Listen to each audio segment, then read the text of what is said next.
ушуга жол жок болуп турат да, ушуга кери колдоп берсеңиз, жолун чечип берсеңиз, бул стратегиялык мааниси бар. Чек ара менен чектеш Тажикстан менен ушуга жол салып берүүгө көмөк көрсөтсөңүз.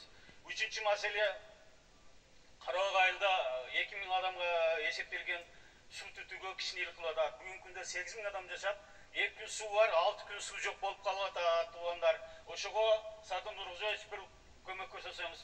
Күн чыгыш жагыбыздан, күн батыш жагы, түндүк жагынан Тажик менен чектешпиз биз. Күнүн Тажик туугандарды көрүп барат. Экинчиден, мына 99-жылғы Баткен коголанында 70 адам өлүп, бүгүнкү күнү 11 жылдан бери чечилбей келе жатат. Ошо биздин катарыбыз күн сайын суюлуп кетүүдө. Ошого ардагер деген статус берүү жагын сурап кетебиз. 4-нчү маселебиз Сай Таян жолундан карап берсеңиз.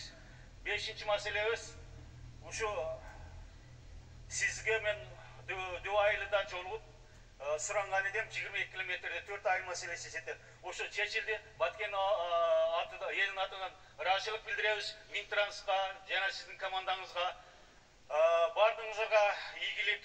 7 областы бириктирген курултайда ынтымакты бекемдеген курултайыбызга ак жол. Ушундай ак жол колдоп турса, сиздерде элдер колдоп турса, Баткен эч качан чөгөлөбөйт. Рахмат көңүл бурганыңыз үчүн. Рахмат.